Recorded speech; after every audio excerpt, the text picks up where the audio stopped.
quelqu'un a vraiment envie d'atteindre ce que tu décris, il a déjà tout en lui en fait. C'est-à-dire que cette flamme qui habite une personne qui est prête, vraiment prête à aller toucher et obtenir ce que tu décris, c'est la chose la plus importante. Parce que de ça, tout va découler en fait. Je pense qu'un entraîneur qui est accompagné est un meilleur entraîneur, donc a un impact direct sur le joueur, sur l'athlète. Alors qu'aujourd'hui, les entraîneurs disent beaucoup, c'est à l'athlète de se faire accompagner, etc. Sans prendre en compte que peut-être que l'entraîneur a aussi une influence, un impact sur comment fonctionne l'athlète. Bonjour à tous, ici Renan Branchard sur la clé du succès. Alors, il y a des choses qu'on pense inaccessibles. Alors, battre un record du monde à presque 40 ans, gagner 8 médailles olympiques, être 12 fois champion du monde, permettre à une équipe en quête de résultats de tout gagner, ou devenir la première femme championne d'Europe, championne du monde, championne olympique la même année. Eh bien, il y a des personnes qui y sont parvenues. Et le but du podcast est de décrypter les clés de leur réussite pour vous inspirer, vous aider à casser vos barrières, vous accompagner dans vos objectifs, connaître en quelque sorte leurs recettes qui leur ont permis d'atteindre un réel succès ou tout simplement vous permettre d'en savoir un peu plus sur eux. Alors je vous propose 3 formats sur le podcast. Celui d'origine pour discuter avec les personnalités qui entourent les athlètes. Entraîneurs, mentors, kinés, préparateurs mentaux, sportifs, nutritionnistes qui dans l'ombre font briller les sportifs que nous connaissons tous.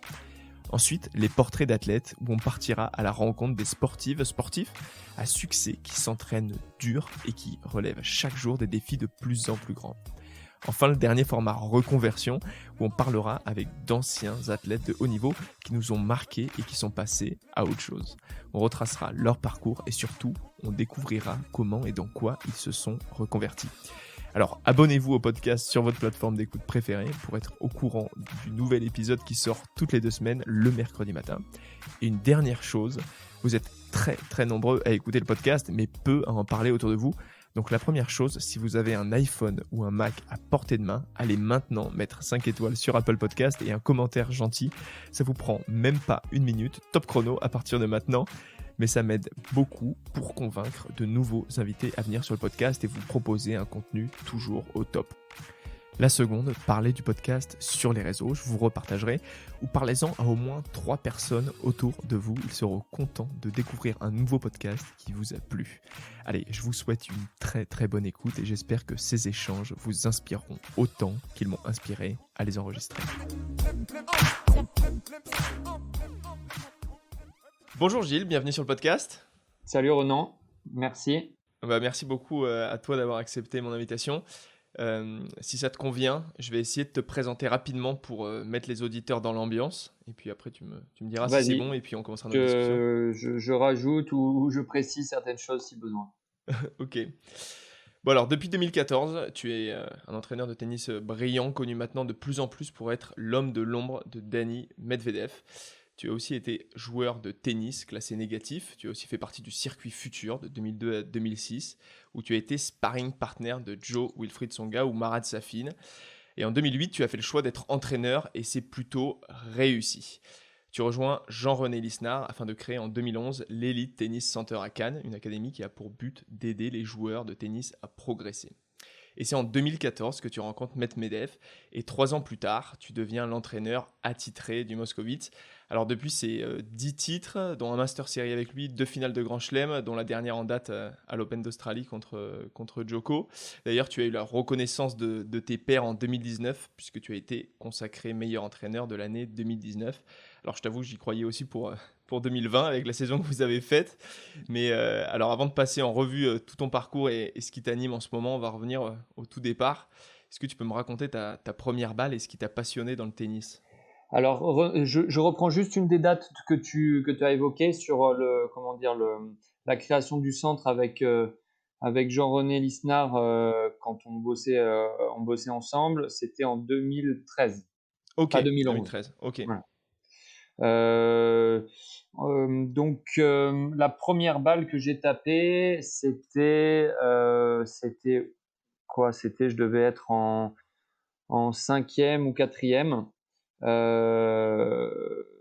C'était comment ça s'est passé grâce à un ami qui était dans ma classe, qui était un bon joueur de tennis et qui qui m'a branché sur le tennis. Et pour pas aller au club et faire que regarder, un jour j'ai pris la raquette et j'ai joué au tennis et ça m'a plu tout de suite. Voilà, Ok, ça s'est passé comme ça.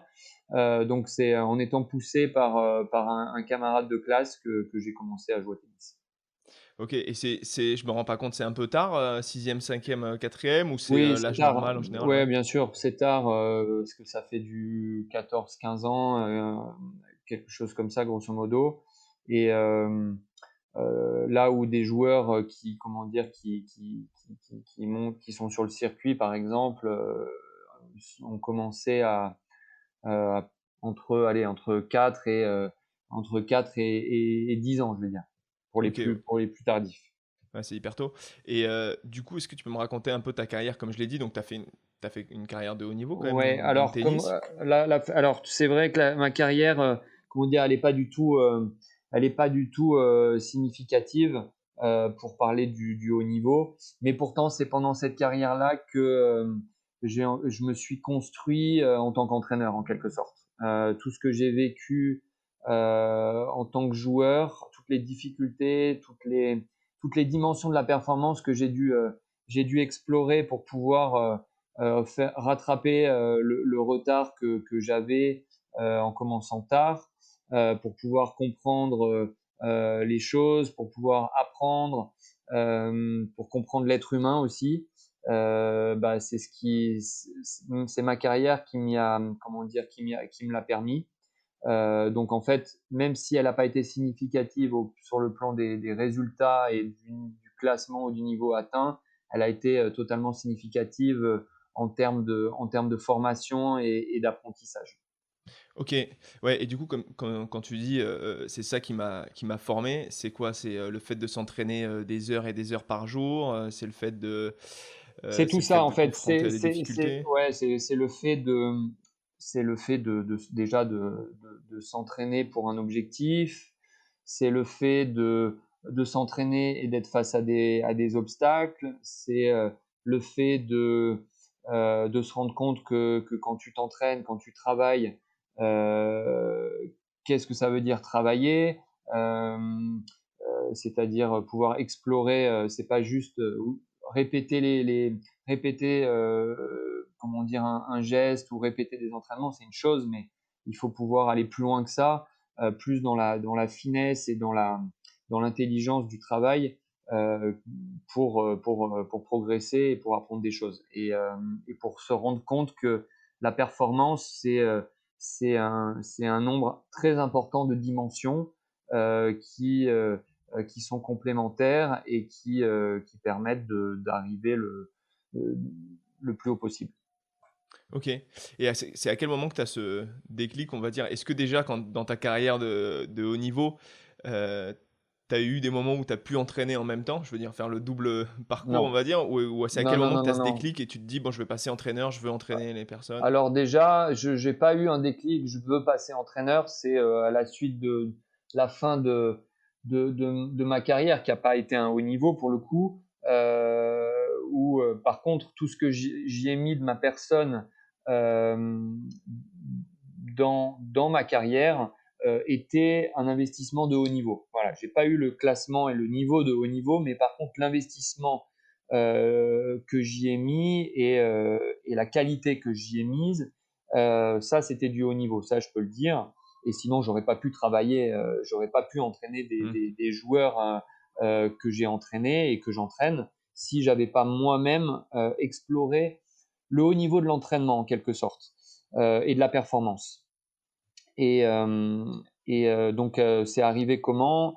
C'est arrivé progressivement. Donc, déjà, quand j'ai arrêté de jouer au tennis, quand j'ai décidé d'arrêter de jouer au tennis, je savais pas à ce moment-là que, parce que c'est pas quelque chose que, enfin, tu le choisis et en même temps, ça te choisit aussi. Parce que ce genre de choses dans le sport de haut niveau ou dans les activités de haut niveau qui sont comme des concours, en fait, c'est les meilleurs qui passent, qui s'en sortent euh, c'est euh, c'est comment dire, c'est un écrémage qui se fait au-delà de ta propre volonté, quoi, en fait. Donc, disons que quand j'ai arrêté de jouer au tennis, j'avais le choix soit de travailler dans un club, soit d'entraîner dans le privé.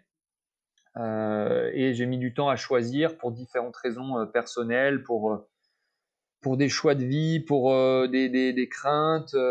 Et donc j'ai mis du temps, j'ai dû réfléchir. Et une fois que j'ai compris que entraîneur de club, ça correspondait pas à mon profil et à ce que je ressentais, ben, je me suis là aussi de nouveau, ben, j'ai choisi ma voie, mon chemin.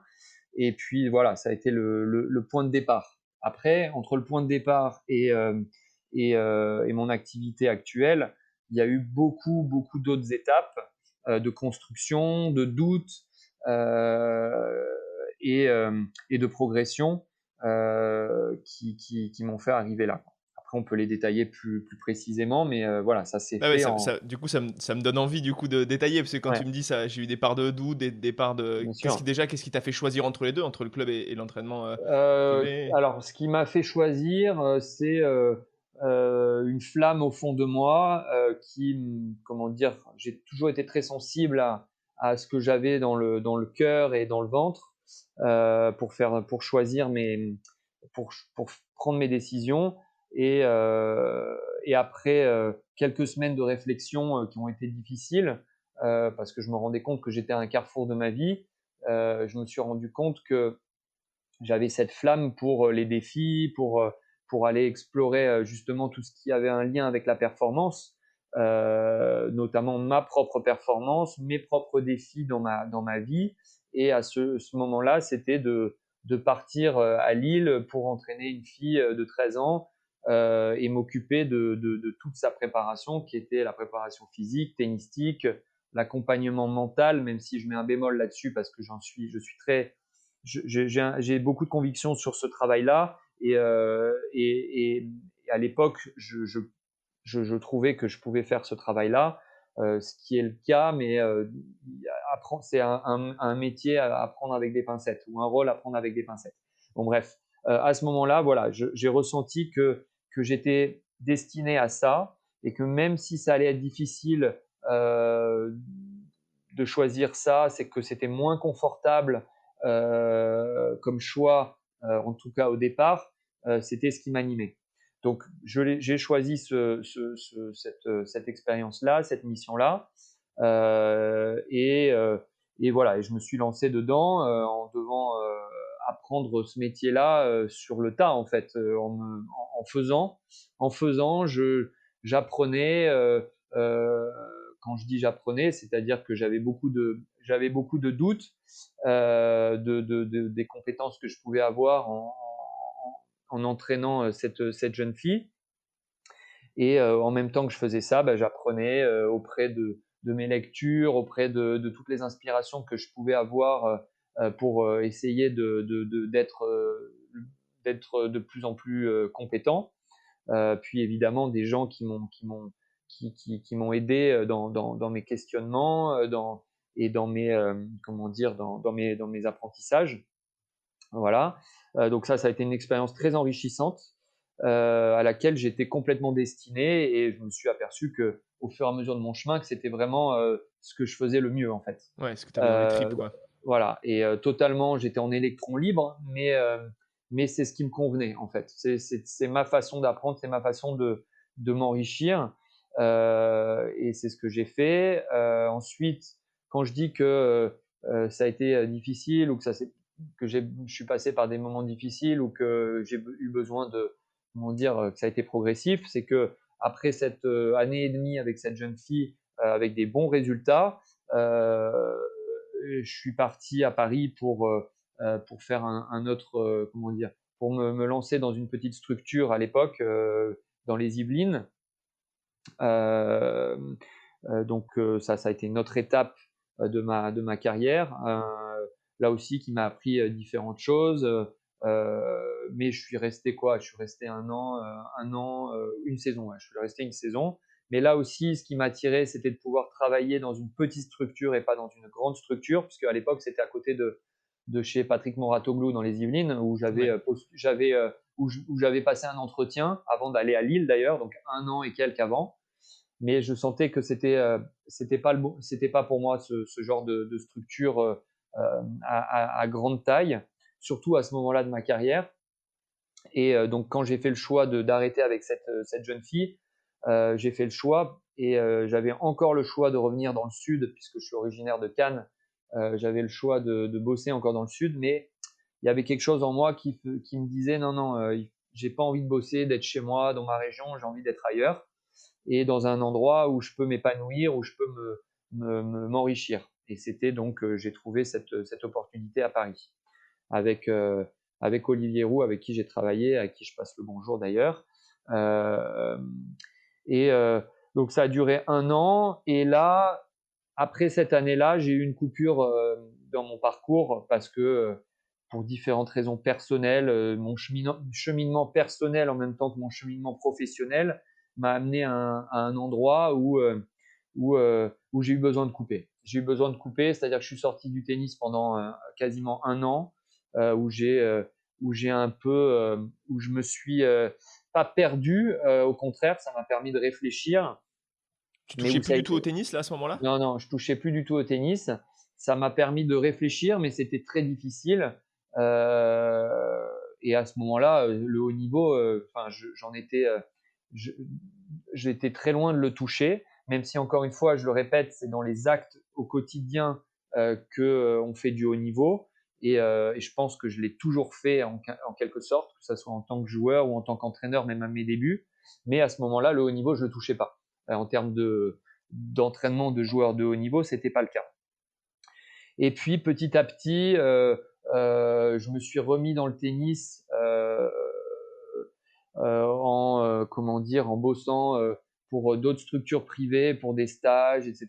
Et ça m'a bien relancé parce que bah, j'aimais enseigner, j'aimais pouvoir accompagner des joueurs, pouvoir les aider à progresser, les aider comment dire, à gérer leurs émotions, à gérer leurs difficultés. C'est quelque chose qui m'a beaucoup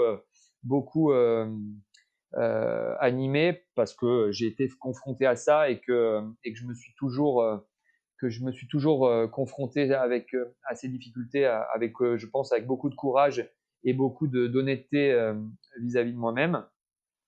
Et donc, quand un jeune joueur que je pouvais entraîner était face à ces choses-là, je pense que j'avais quelque chose en moi euh, qui, euh, qui me permettait de créer la relation, de créer un contact où les joueurs pouvaient se sentir écoutés, qui pouvaient se sentir acceptés, accueillis, mais pas juste pour être une épaule consentante, comment dire, compatissante, mais plutôt pour accepter ce qui se passe, pour pouvoir le dépasser et être plus fort. Donc, euh, donc voilà comment ça s'est passé avec les joueurs que j'ai entraînés. Et puis, encore une fois, qui est important, c'est à ce moment-là, je suis de nouveau rentré dans un fil conducteur de ma carrière et en allant de l'avant au quotidien, en renforçant quotidiennement cette stabilité que j'arrivais à créer au quotidien avec moi-même et dans mon métier, j'ai eu d'autres opportunités, notamment l'opportunité que j'ai saisie, ça c'était en 2011, d'entraîner un jeune en privé, un petit peu comme je l'avais fait quelques années avant avec cette jeune fille à Lille. Cette fois-ci, c'était à Monaco. Et donc, pendant 2 ans, j'ai eu l'occasion d'entraîner un jeune de 14 ans ou de 15 ans, comment dire, pour qui j'ai eu le rôle d'entraîneur, de préparateur physique, d'accompagnateur mental. D'ailleurs, une petite anecdote, l'autre jour, je cherchais chez moi dans un box, je ne sais plus ce que je cherchais, et je suis retombé sur des cahiers d'entraînement et des cahiers d'entretien que j'avais eu avec ce jeune pendant 2 ans. Et je me rendais compte que, en fin de compte, ce que je faisais déjà à l'époque, je me disais, je me suis dit là, et ça remonte à 3 jours, je me disais, bah, c'est dingue parce que ce que je faisais là, c'était quand même quelque chose déjà je trouve, d'énorme parce que il y avait une précision, une profondeur d'accompagnement. Encore une fois, je pense que je faisais les choses avec haut niveau comment dire, dans la qualité de mon travail et de mon investissement sur tous les plans de la performance au quotidien. Et donc ce jeune qui est monté il était 15-1 quand j'ai commencé à l'entraîner. Il est monté quand on a arrêté. Il était 0 et il est monté négatif juste après, quoi. Donc c'était une bonne, encore une fois, une super expérience. Et quand ça s'est arrêté, c'est là où j'ai rencontré Jean-René Lisnard, que je connaissais déjà d'avant, et avec qui on a créé le La centre structure, ouais. à Cannes, qui était destiné à un petit nombre de joueurs pour justement faire du haut niveau. Donc ça correspondait complètement comment dire, à mes compétences et à ma vision de l'entraînement. Et en plus de ça, nos profils avec Jean-René à l'époque étaient très complémentaires. Et, euh, et donc on a développé ça, ce centre. Et quand je parle de parcours progressif, c'est que en entraînant dans ce centre-là, là aussi, ça a été une super expérience à tous les niveaux, que ce soit au niveau du management des joueurs, au niveau du management des entraîneurs, au niveau du management d'un centre et de l'entraînement, évidemment.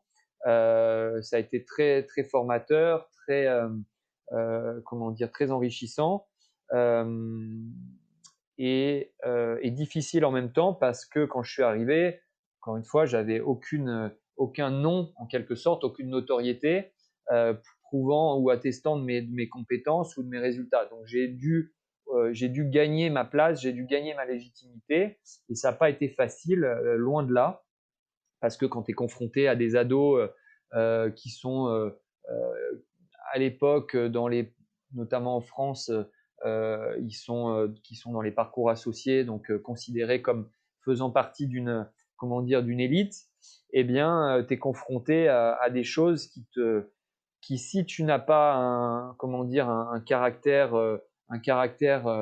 fort et comment dire, et habité par l'envie d'affronter les défis, les obstacles et d'avoir des challenges élevés dans ta conception, enfin dans ton dans ton chemin de carrière, bah, c'est pas facile. Moi, je connais plein d'entraîneurs qui n'ont pas eu la capacité d'affronter ça. Moi, je l'ai eu parce que j'étais habité de ça.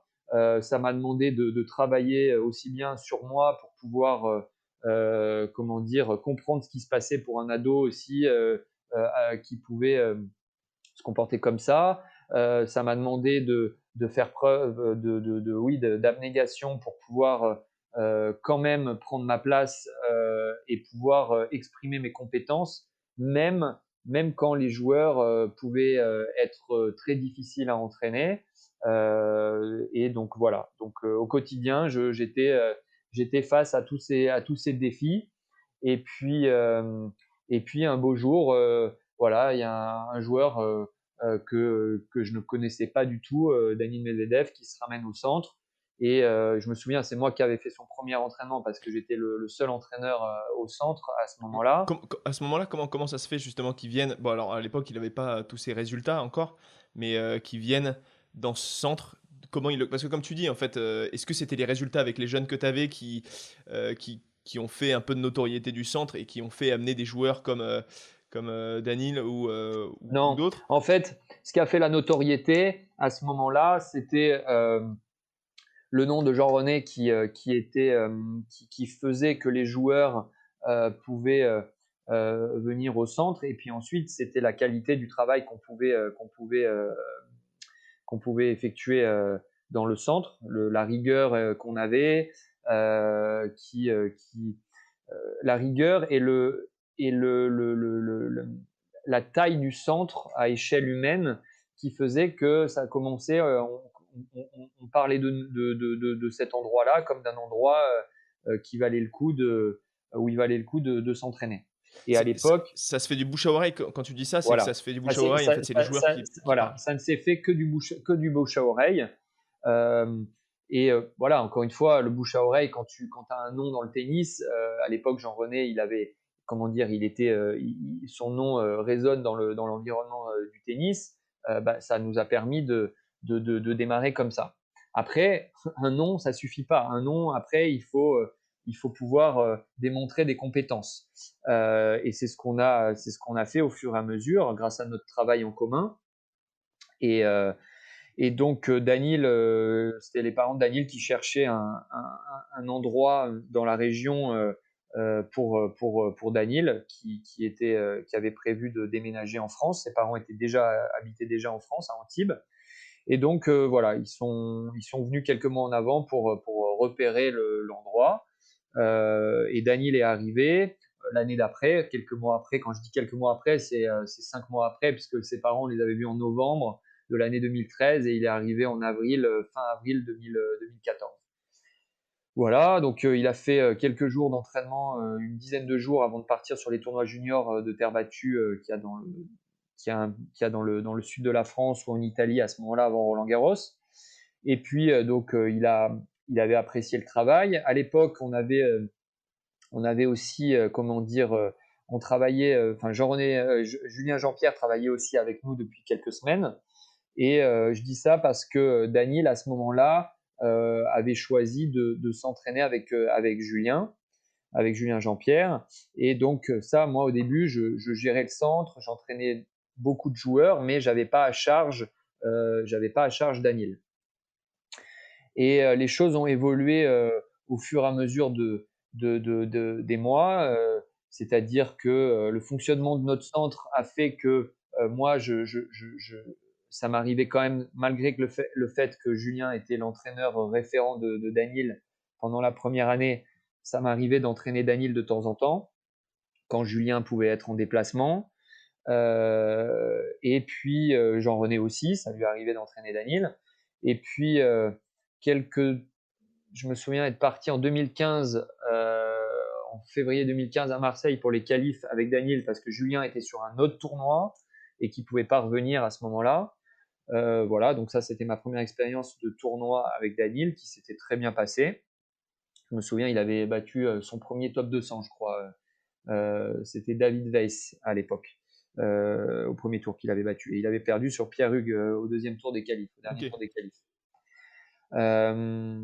Et puis bon voilà, pendant ça c'était février 2015 et jusqu'à l'année 2016, j'ai plus revoyagé avec Daniel. Daniel c'est un joueur que j'avais de temps en temps à l'entraînement.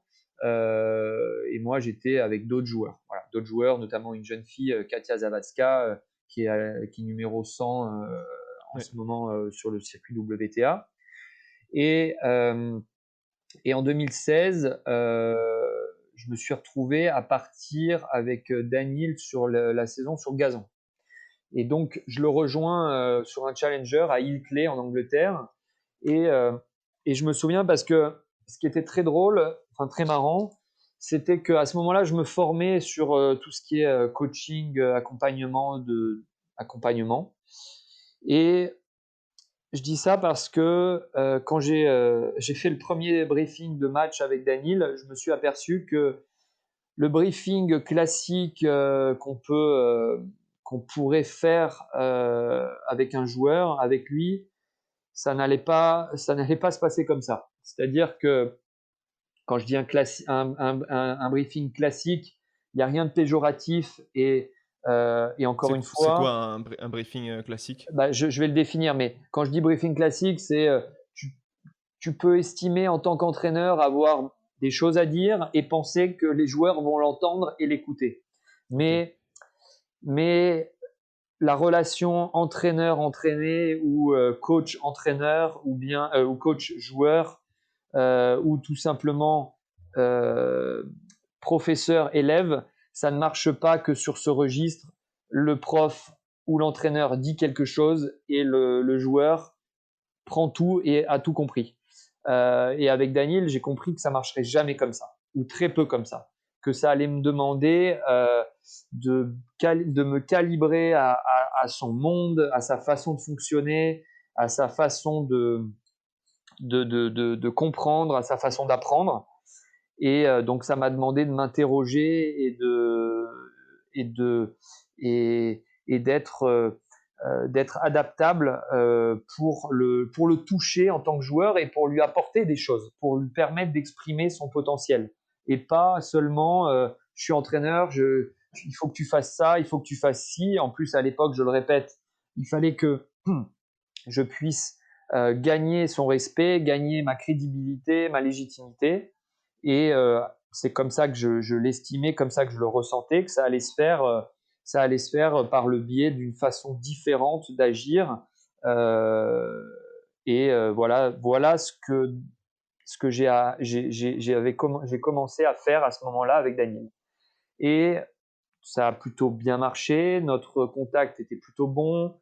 En même temps que je parle de cette façon de faire avec lui, évidemment, il y a la partie entraînement, il y a la partie travail, et évidemment que après sur le terrain à l'entraînement, j'étais entraîneur et j'identifiais des choses avec lui à lui faire travailler pour progresser, et, euh, et je et je faisais ça avec lui au quotidien. Et je pense que tous les deux, on a senti une bonne connexion et une bonne énergie de travail, à tel point qu'à chaque fois qu'on se séparait quand on avait fini les tournois ensemble, et que moi je devais rejoindre d'autres joueurs ou que lui devait aller sur un autre tournoi sur lequel je ne l'accompagnais pas, je me souviens que quand on se disait au revoir, on avait toujours le sentiment de se dire au revoir, et on a passé un bon moment et un bon moment de travail ensemble. Ça a été le cas. Et notamment, je me souviens à Astana au Kazakhstan en 2016 où c'était la troisième fois où on était ensemble sur des tournois et où on se faisait ce constat-là. Et donc, de fil en aiguille, eh bien, l'année d'après, l'année suivante, en 2017, je l'ai accompagné en Inde et en Australie. Donc là, c'est pour partir 6 semaines en tournoi. Et ça, cette connexion et ce sentiment positif a continué de fonctionner. Et j'ai continué de m'aguerrir et de progresser dans ma façon d'accompagner Daniel pour lui permettre d'être un meilleur joueur, quoi. Et moi, d'être un meilleur entraîneur et un meilleur coach entraîneur, quoi. Ouais, ça a coulé de source en gros parce que Ouais, en fait ce que tu racontes ça coule vraiment de source. On a l'impression que toutes les étapes se sont faites naturellement comme c'est une vraie ça, relation c'est humaine ça. en fait. Tout, Et tout à justement, fait. tu vois, j'en discutais avec sur le podcast avec Gilles Roca qui est entraîneur de Johan Diniz qui me disait que lui pour lui l'entraînement le plus difficile, le plus important c'est la relation comme tu dis entre l'entraîneur et l'entraîné. Et justement qu'est-ce que tu trouves toi le plus dur et qu'est-ce que tu as trouvé le plus dur alors que ce soit avec Daniel ou avec les autres que tu as coaché hein, que tu as entraîné. Qu'est-ce que tu trouves le plus dur entre la relation entraîneur-joueur, justement? Ben, en fait, le plus dur, et ça, c'est justement, après, je pourrais parler des convictions que j'ai aujourd'hui en tant qu'entraîneur. Le plus dur, c'est d'arriver comment dire, à rentrer dans la relation, à se calibrer au monde de l'autre, en fait.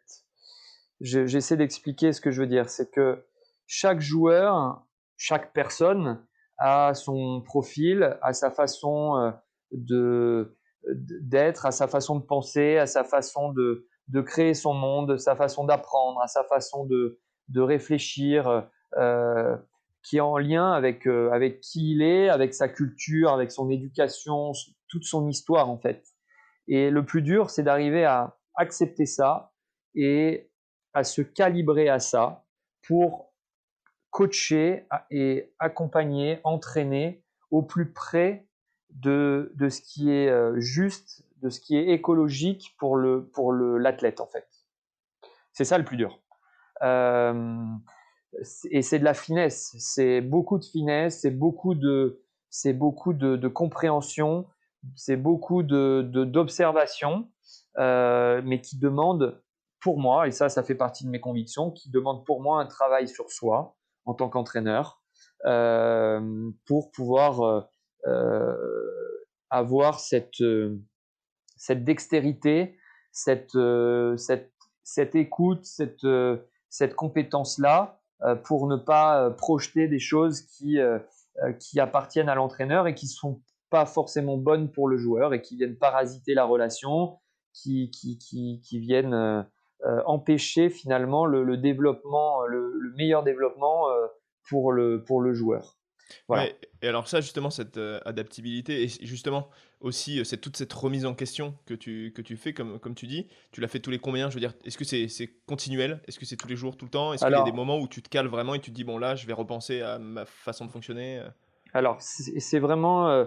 Alors déjà, comment dire, j'ai pas du tout je suis complètement ouvert à transmettre ça, à le dire. Moi, depuis que j'ai commencé le tennis, quasiment, enfin depuis que je me suis vraiment investi en tant que joueur de tennis pour ma carrière, je me suis fait accompagner. Pourquoi? Bah, parce que je me suis rendu compte que je vivais des choses qui me dépassaient, qui m'empêchaient et que j'estimais, comment dire, des choses qui m'empêchaient d'exprimer ce que je ressentais de mon potentiel. Et je voulais comprendre d'où ça venait. Je voulais comprendre pourquoi ça existait et je voulais les dépasser. Et donc, j'ai compris que tout seul, j'arriverais pas à le faire. Donc, c'est pour ça que je me suis fait accompagner. Quand je dis je me suis accompagné, psy, coach, préparateur mental, tout y est passé. Et chacun travaille sur une dimension différente de l'être humain en fait. C'est pas que l'un ou que l'autre, c'est qu'on a différents. Un être humain est constitué de tellement de choses et chaque professionnel n'a pas forcément la compétence de toucher la bonne dimension pour la perf en fait. Donc moi je suis rentré, encore une fois, j'ai dit, j'ai tout exploré, donc je sais de quoi je parle et j'ai une sensibilité par rapport à ce genre de travail. Je dis pas que je fais ce travail, c'est pas la même chose parce que ça Mhm. demande des compétences très particulières de professionnels que je n'ai pas. Par contre, j'ai la capacité de ressentir que c'est un travail qui est nécessaire pour le joueur et pour l'entraîneur. Pour l'entraîneur, moi je le fais, je l'ai fait depuis que j'ai commencé ma carrière de joueur et que j'ai continué en tant qu'entraîneur parce que, parce que j'avais besoin de faire des retours de pratique avec des professionnels qui accompagnaient d'autres entraîneurs de haut niveau, qui accompagnaient des patrons d'entreprise parce que dans l'entreprise, c'est quelque chose de courant qu'un patron de grande entreprise se fasse accompagner parce que parce qu'il y a tellement de choses dans sa propre pratique qui nécessitent des retours, des questionnements, un regard extérieur, un regard qui permet d'avoir une réflexivité sur sa pratique pour savoir si ce qu'on fait est efficace, performant ou ne l'est pas, pour pouvoir aider à résoudre des problématiques professionnelles, des problématiques managériales, des problématiques relationnelles, communicationnelles, personnelles aussi. Et donc, moi, ça, je l'ai compris, je l'ai ressenti tout de suite, en fait. Et après, je me fais, comment dire, accompagner. Ça dépend. Il y a des périodes où c'est régulier, des périodes où c'est plus ponctuel. Ça dépend ce que je vis au quotidien et selon les périodes que je vis avec les joueurs ou avec le centre quand j'étais dans le centre que je co-manageais à l'époque. Voilà, ça dépend de Ouais. plein de choses. C'est hyper intéressant ce que tu dis. C'est avec Anaëlle Malherbe, qui est préparatrice mentale, excuse-moi, à l'INSEP, Ouais, qui disait souvent, les gens pensent dans le commun des mortels, je veux dire, même moi, j'ai pensé ça aussi, c'est-à-dire, on va voir quelqu'un, on va voir un psy quand on va mal. Et en fait, elle dit, mais en fait, c'est pas le but. L'idée, c'est d'aller le voir avant qu'on aille mal. Et en fait, c'est quelque chose d'essentiel, et même pour tous, comme tu dis, le patron d'entreprise, n'importe qui, en fait. Et tout à fait. Alors, au-delà de dire, c'est vrai que pour moi, de toute façon, l'approche de l'accompagnement, c'est ma conviction. Je sais que beaucoup de personnes peuvent ne pas être d'accord avec ça, mais pour autant, c'est ma conviction. Je pense que l'approche aujourd'hui par rapport à ça, elle est, comment dire, elle est encore en voie de développement. Et j'ose espérer que c'est quelque chose qui va prendre plus qui va être plus considéré notamment pour les entraîneurs, parce que je pense qu'un entraîneur qui est accompagné est un meilleur entraîneur, donc a un impact direct sur le joueur, Mhm. sur l'athlète. Alors qu'aujourd'hui, les entraîneurs disent beaucoup, c'est à l'athlète de se faire accompagner, etc. Sans prendre en compte que peut-être que l'entraîneur a aussi, comment dire, une influence, un impact sur comment fonctionne l'athlète. Voilà. Ensuite, au-delà de parler de quand on va mal, c'est quand on va mal que les gens vont voir un psy ou un coach, etc.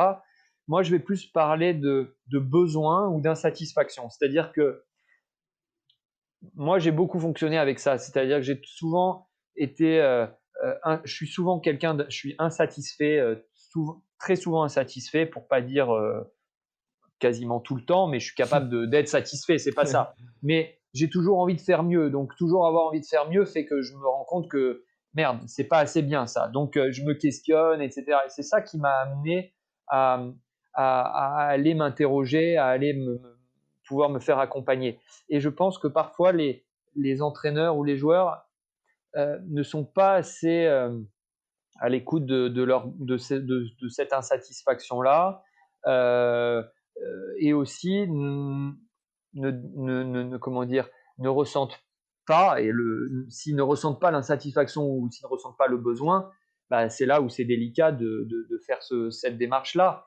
Mais si, comment dire, si ce rapport à l'accompagnement était différent, si on le voyait différemment, et moi j'en parle parce que pour qu'il se démocratise un petit peu, parce que j'estime que c'est quelque chose qui enrichit, c'est quelque chose qui enrichit tout simplement. Et Ouais, c'est même n'importe pas qui, une ouais. question de parler. C'est même pas une question de parler de moi j'en ai pas besoin ou bien tout va bien.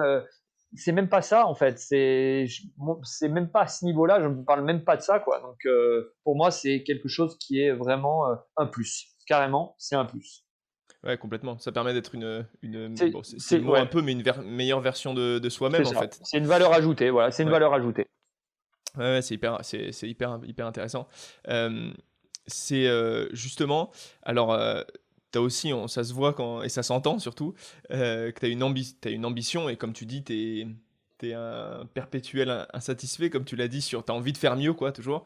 Mhm. Cette ambition, est-ce que justement, elle n'est pas difficile? Comment ça se passe, l'ambition entre l'entraîneur et le joueur? Parce que des fois, l'entraîneur va avoir envie, j'imagine, bah, de tout le mieux possible, et C'est des fois, le ça. joueur n'en est Très pas juste. capable, Très comment juste. ça se passe, justement? Très juste, ben justement, c'est là le travail sur soi aussi et les réflexions avec soi-même, c'est de se rendre compte que l'ambition d'un entraîneur, ben, elle est importante. En tout cas, c'est important qu'elle soit calibrée avec le joueur en quelque sorte. Et si ces deux ambitions-là ne sont plus calibrées, eh bien, il faut discuter. C'est le temps de discuter parce que si un joueur veut plus que l'entraîneur, bah, à un moment donné, il va être limité. Comment dire, le système va être limité, c'est-à-dire que euh, il va y avoir une dissonance qui va pas produire de la performance dans l'énergie du système, et donc ça sera pas bon pour le joueur.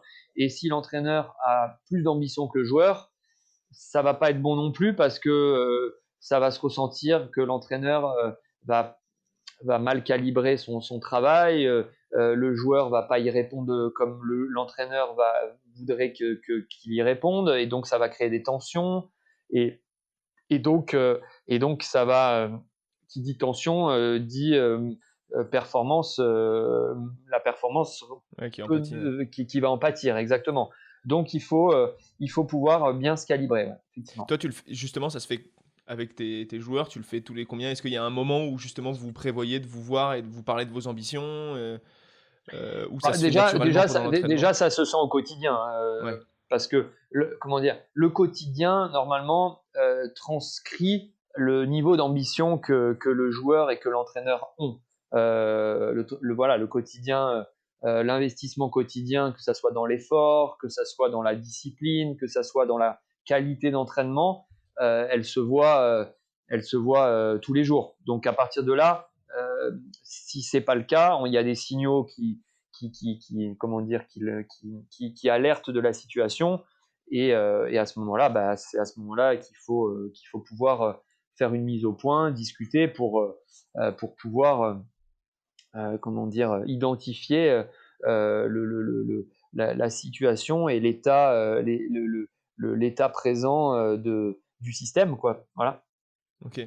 Alors, je vois le temps, il a bien avancé. J'aurais 2 questions que je pose, habituellement. Il y en a une première, c'est est-ce que tu as une routine toi en tant qu'entraîneur, justement, que ce soit sur les compétitions ou même une routine d'entraînement, on va dire, quelque chose que tu répètes. Non, ma seule routine que j'ai, c'est d'être très structuré, très structuré, organisé, c'est-à-dire dans ma conception de comment dire, de la façon dont je balise le temps, la façon dont je balise le travail avec des objectifs, avec mes retours de séance, mes notes, mes observations. Voilà, c'est tout ce travail comment dire, de structuration. Ça, j'ai envie de dire, c'est une routine. La structuration est une routine. Maintenant, dans la structuration, il y a des choses qui ne sont pas routinières parce que j'évolue, parce que je suis pas le même d'une semaine à l'autre, d'un mois à l'autre, d'une année à l'autre, et parce que j'apprends aussi des choses, donc ça évolue. Maintenant, voilà, je structure ce que je fais pour savoir où je vais, comment et ce que je fais travailler, voilà. Après, les routines, des trucs auxquels je déroge pas, à part ça, non, je dirais que non. Ouais, t'es assez structuré, quoi, Ouais. en gros, pour résumer. Je suis Et ma- structuré et en même temps, je laisse la place à de la créativité et à de l'adaptabilité.